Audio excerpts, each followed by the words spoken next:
Hello, everyone. This is not what I really had planned for this month. I was thinking about doing pyrite, but I got this for Christmas. This is okay. Totally think of Captain Jack Sparrow with his jar of dirt. This is I've got a box of rocks. I've got a box of rocks. Um, my niece, I think she's I think she's almost 12. She painted the box, obviously, and my brother loves to go camping and find rocks. And so this is what my niece gave to me while they were on their camping trips and rock hunting trips is a box full of rocks. And I couldn't be more delighted because they all came from locally sourced. They're all locally sourced. You guys know I like locally sourced. That nobody blew up anything to gather these rocks. There might have been a pickaxe, and we've used things like hammers and screwdrivers and that kind of stuff, but there was no major raping of the land. This was exploration, family exploration and gathering.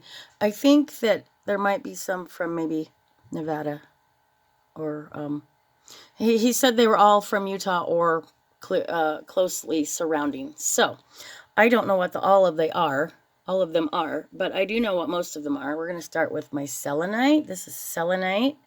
I love Utah selenite because it is, okay, here, let me just grab this right here.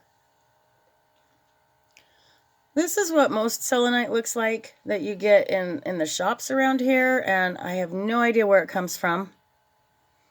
But it's got kind of this milky look, whereas I've had other people that have brought me pieces of Utah selenite, southern Utah, and it's more clear, it's more see-through, a little bit harder. You can see, there's my finger, you can see through it.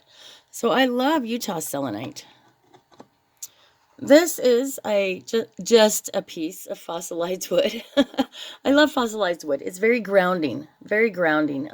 This is a very beautiful, just a little very beautiful palm piece or hand piece, or it can go on a grid. All right, this is geode stuff. Different than what we think of as mostly as geodes that usually have like an amethyst color, unless they've been dyed. And even some of those have been dyed. And more sharp, pokily, pointy crystalline structure, where this is that bumpily. Look at see, it's almost smooth like a long hair. And because it's kind of bumpily. Not exactly sure what this is. My brother couldn't remember, but he said he thinks it's slightly radioactive. I'm like, oh, cool. Good to know.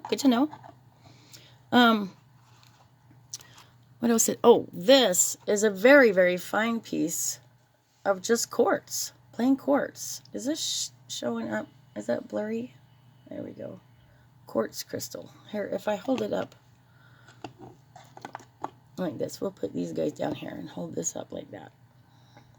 Very nice piece of quartz that was just found naturally. Okay, I keep trying to focus this. Focus on the quartz. Focus.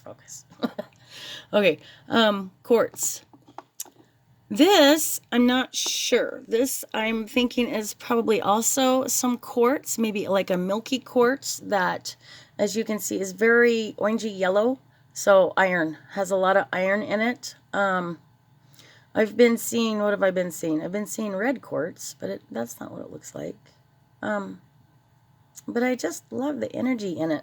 I don't even think I will probably do a whole lot of cleansing on these. I might just give them a quick little smudge with my sage and say a little prayer over them. I think this is aragonite. I wish it would focus better because it has a lot of little pointed spikes all over it. This is very pokey, very pokey. All right, I'm going to try pushing this again. Focus on the pokey. There we go. Very pokey. But the crystalline structure is not that really of like quartz or topaz.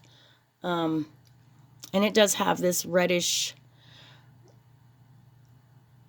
I'm not sure that that's iron. That's more of definitely a red, a darker red, where I'm positive this is iron. This is that kind of rusty colory stuff that you get. This red here might be something else. The reason I'm confused about aragonite is because I have a piece of aragonite that is smooth and light blue. And then I have a piece of aragonite that is more closely like these colors and structure formations on here. So, again, like I said, this was all found probably within maybe probably 200 square miles of my home, if that, at some of them.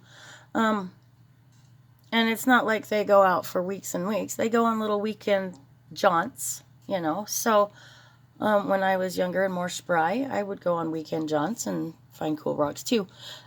So you can find what you need probably pretty close to home.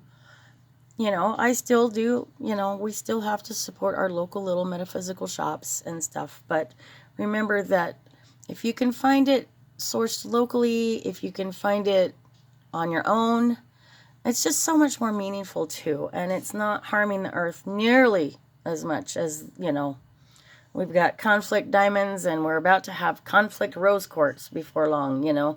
So keep that in mind with your stones and crystals and shopping about. And thank you for joining me today, and have a wonderful day.